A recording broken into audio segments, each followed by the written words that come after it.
ایک سال میں 20,000 کروڑ ڈالر، مطلب لوکل کرنسی میں 57 ارب روپے۔ سعودی عرب کا ایک فٹ بال کلب النصر 2.5 سال تک کرسٹیانو رونالڈو کو یہ پیسے دے گا، اور 2025 تک کرسٹیانو اس کلب کی طرف سے کھیلے گا۔ یہ فٹ بال کی تاریخ کا سب سے بڑا کانٹریکٹ ہے۔ جی ہاں، آج کی ویڈیو میں ہم اس شخص کے بارے میں بات کریں گے جس کے چند سیکنڈ کی ویڈیو کلپ نے کوکا کولا کمپنی کو صرف 1.5 گھنٹے کے اندر $4 بلین کا نقصان پہنچایا تھا۔ لیکن دوستو، شہرت کے اس مقام پر بیٹھے انسان کا بچپن ایک ٹپکتی ہوئی ٹین کی چھت کے نیچے گزرا تھا۔ آج ہم کرسٹیانو رونالڈو کی وہ انکریڈیبل سٹوری بتائیں گے جس کو دیکھ کر آپ کا دماغ بھی کہے گا کہ کامیابی کے لیے اصل چیلنجز یہ ہوتے ہیں۔ اس لیے اس ویڈیو کے انت تک ہمارے ساتھ جڑے رہیے۔ 5 فروری 1985 کو پرتگال کے آئس لینڈ میڈیریا میں پیدا ہونے والا یہ لیجنڈ ایک انتہائی غریب خاندان سے تعلق رکھتا ہے۔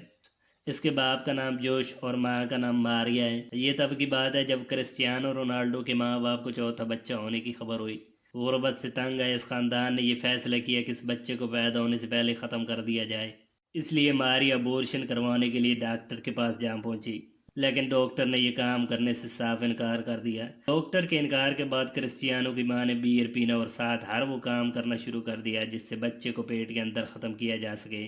لیکن اس لیجنڈ نے تو فٹ بال اور پوری دنیا کو پاؤں پر گھمانا تھا، اس لیے اس کی ماں کا ہر ٹوٹکا ناکام رہا، اور پھر 5 فروری 1985 صبح کے وقت دنیا کا سب سے مشہور فٹ بالر پیدا ہو گیا۔ اب پیدا ہوتی پرابلم جیسی کرسٹیانو رونالڈو کا انتظار کر رہی تھی۔ سب سے بڑی پرابلم تھی غربت۔ جس گھر میں یہ خاندان رہتا تھا اس کا چھت ٹین کا بنا ہوا تھا جو ہر وقت ٹپکتا رہتا تھا۔ کرسٹیانو کا باپ ایک فٹ بال کلب کے اندر مالی اور کٹ مین کا کام کرتا تھا، اور اس کی ماں لوگوں کے گھروں میں جا کر کام کرتی تھی۔ اب انہی برے حالات سے تنگ آ کر اس کا باپ شراب ایڈکٹڈ ہو چکا تھا۔ اس کام سے آنے والی آمدنی اتنی تھوڑی تھی کہ بڑی مشکل سے اس کی 3 بہن بھائیوں کی پرورش ہو رہی تھی۔ اب کرسٹیانو مزید بوجھ بن چکا تھا۔ لیکن دوستو، وقت کہاں رکتا ہے، اور اس خاندان کا بھی وقت چلتا رہا۔ کرسٹیانو بڑا ہوتا گیا اور پرتگال کی گلیوں میں فٹ بال کھیلنا شروع کر دیا۔ جو اس کی غربت کی وجہ سے وہ اپنے بیٹے کو فٹ بال تک نہیں لے کے دے سکتے تھے، اس لیے رونالڈو پرانے کپڑوں کو پھٹی ہوئی بال میں ڈال کر گلیوں میں کھیلا کرتا تھا، اور اس وقت فٹ بال کے لیے جوتے خریدنا تو کرسٹیانو کے لیے ناممکن تھا۔ لیکن جو لیجنڈ بنتے ہیں نا، وہ کسی بات سے گھبراتے نہیں ہیں، اور ایسا ہی کیا کرسٹیانو رونالڈو نے بھی۔ وہ انتہائی سخت پریکٹس کیا کرتے تھے۔ وہ جانتے تھے کہ سب سے بہترین فٹ بالر بننے کے لیے سب سے زیادہ پریکٹس کی ضرورت ہوتی ہے، اس لیے کئی بار صبح سے شام تک پورا دن پریکٹس کرنے میں گزار دیتے تھے۔ کچھ عرصے بعد کرسٹیانو انڈورینا فٹ بال کلب میں شامل ہو گئے، جہاں پر اس کے باپ ایک ہٹ مین کے طور پہ کام کرتے تھے۔ اب اسی وجہ سے کرسٹیانو کے ساتھ کھیلنے والے بچے اس کا مذاق اڑایا کرتے تھے، کیونکہ انہی بچوں کی کمروں کی صفائی کرسٹیانو رونالڈو کا باپ کرتا تھا۔ لیکن کرسٹیانو نے ہمت نہیں ہاری اور ہر کسی کو میدان میں جواب دیا۔ 10 سال کی عمر میں کرسٹیانو محلے کے لوگوں میں اچھا فٹ بال کا کھلاڑی کے طور پہ مشہور ہو گیا، لیکن اسے تو مشہور ہونا تھا پوری دنیا میں۔ اس لیے 12 سال کی عمر میں یہ اپنا گھر اور خاندان چھوڑ کر سپورٹنگ سی پی کے نام سے ایک فٹ بال کلب میں شامل ہو گیا، جہاں وہ بیک وقت فٹ بال بھی کھیلتا تھا اور پڑھتا بھی تھا۔ برے وقت نے یہاں پر بھی کرسٹیانو رونالڈو کا پیچھا نہ چھوڑا، اور اس کے ساتھ ہی لڑکے اس کے بولنے کے عجیب انداز پر تانے دیتے تھے، لیکن رونالڈو نے یہاں بھی اپنے کھیل سے جواب دینے کا فیصلہ کیا۔ اور اسی برے وقت کے چلتے کرسٹیانو کے ٹیچر بھی کوئی اچھے ثابت نہ ہوئے۔ 14 سال کی عمر میں کرسٹیانو کے استاد نے اس کے خاندان کی غربت کا مذاق اڑایا، جس سے کرسٹیانو کا دل ٹوٹ گیا، اور غصے میں آ کر اس نے استاد پر کرسی دے ماری، جس کی وجہ سے کرسٹیانو کو سکول سے نکال دیا گیا۔ اس کے بعد رونالڈو نے سکول کو مڑ کے دیکھا نہیں اور اپنی ساری انرجی لگا دی فٹ بال گراؤنڈ میں۔ لیکن دوستوں، بدقسمتی اور مصیبت تھی جو جان چھوڑنے کا نام نہیں لے رہی تھی، اور 15 سال کی عمر میں رونالڈو کو ٹکی کارڈیا نام کے دل کی بیماری لگ گئی۔ اب اس بیماری میں دل کی دھڑکن بہت تیز ہو جاتی ہے۔ اگر انسان زیادہ دوڑے تو دل کے بند ہونے اور مر جانے کے خطرات پیدا ہو جاتے ہیں۔ اس لیے ڈاکٹروں نے 2 آپشن دیے، یا تو اس کی رسکی سرجری ہوگی یا فٹ بال کو چھوڑنا ہوگا۔ اب اس سرجری سے ایک تو رونالڈو کی جان کو خطرہ تھا، اور دوسرا یہ کہ شاید سرجری کے بعد بھی وہ فٹ بال کھیلنے کے قابل نہ رہے۔ لیکن فٹ بال کے جنون نے 15 سال کے بچے کو یہ رسکی سرجری کروانے پر مجبور کر دیا۔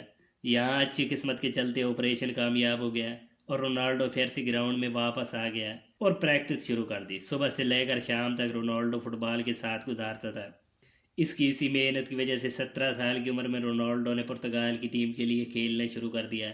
2002 میں پرتگال لیگ میں پہلا میچ کھیلا، جس کے اندر رونالڈو نے بہت اچھی پرفارمنس دی۔ اب کرسٹیانو رونالڈو کی اس محنت کے آگے اس کی غریبی اور برے دن زیادہ دیر ٹکنے والے نہیں تھے۔ اور پھر آیا 16 اگست 2003، جب کرسٹیانو رونالڈو کی تقدیر بدلنے والی تھی۔ سپورٹنگ سی پی کلب اور مانچسٹر یونائٹڈ کے درمیان ایک دوستانہ میچ کھیلا گیا۔ اس میچ کے اندر کرسٹیانو رونالڈو نے اتنی اچھی پرفارمنس دی کہ مانچسٹر یونائٹڈ کے کھلاڑیوں نے سر الیکس سے رونالڈو سائن کرنے کو کہا، اور کچھ ہی دنوں بعد رونالڈو 12.5 ملین یورو کے ساتھ مانچسٹر یونائٹڈ جا پہنچے اور مانچسٹر یونائٹڈ کے لیے کھیلنے والے پہلے پرتگالی کھلاڑی بن گئے، اور اس وقت سب سے مہنگے اور ینگ سائن ہونے والے کھلاڑی بھی بن گئے۔ تب سے مانچسٹر یونائٹڈ میں ان کا شاندار سفر شروع ہوا۔ رونالڈو نے وہاں پر 28 نمبر جرسی کی ڈیمانڈ کی، لیکن اس کی قابلیت کو دیکھ کر سر ایلیکس نے اسے 7 نمبر کی جرسی دی۔ اب تو کامیابیاں کرسٹیانو رونالڈو کے قدموں کے نیچے آ گئی تھیں۔ ان کے کیریئر میں سب اچھا چل رہا تھا، لیکن اسی دوران 2005 میں ان کے باپ جو الکوہل ایڈکشن کی وجہ سے مر گئے تھے۔ یہ واقعہ بھی کرسٹیانو کے لیے بہت برا ثابت ہوا ہے۔ اسی وجہ سے آج تک کرسٹیانو نے کبھی بھی شراب کو ہاتھ تک نہیں لگایا۔ اب رونالڈو کو بچپن سے خواب تھا کہ وہ ریئل میڈرڈ کے لیے کھیلے، اور پھر خواب پورا ہوا 2009 میں، جب 80 ملین یورو فیس کے ساتھ کرسٹیانو رونالڈو ریئل میڈرڈ کا حصہ بن گئے۔ اب رونالڈو نے اس دوران کئی ریکارڈ بنائے اور کئی ایوارڈ جیتے، لیکن کرسٹیانو کو اور بھی اڑنا تھا، اور 2008 میں 100 ملین یورو فیس کے ساتھ یوونٹس میں چلے گئے۔ رونالڈو نے اپنی زندگی میں اتنا پیسہ اور اتنی شہرت کمائی جو بہت سے لوگ خواب میں بھی نہیں دیکھتے۔ کرسٹیانو رونالڈو فٹ بال لور کے لیے ان کے دل کی دھڑکن کی حیثیت رکھتے ہیں۔ اب اپنے انٹرویو میں کامیابی کے راز پوچھے جانے پر کرسٹیانو رونالڈو ایک ہی جواب دیتے ہیں: ہارڈ ورک۔ سب سے بہترین کھلاڑی بننے کے لیے انتہائی سخت محنت اور ہارڈ ورک کی ضرورت ہوتی ہے، اور آج تک اسی پر کرسٹیانو رونالڈو کا یقین ہے۔ رونالڈو اب 38 سال کی عمر میں سب سے زیادہ مہنگے بکنے والے ایتھلیٹس ہیں۔ اب کرسٹیانو ایک لگژری لائف سٹائل کے ساتھ جی رہے ہیں، بہترین ایتھلیٹ ہونے کے ساتھ بہترین انسان بھی ہیں۔ وہ 600 یتیم بچوں کی دیکھ بھال کرتے ہیں۔ دوستو، یہ تھی کہانی کہ کیسے غریب بچہ کرسٹیانو رونالڈو پوری دنیا میں راج کر رہا ہے۔ تو بس آج کی ویڈیو میں اتنا ہی، ملتے ہیں اگلی انٹرسٹنگ ویڈیو میں، تب تک اپنا خیال رکھیے۔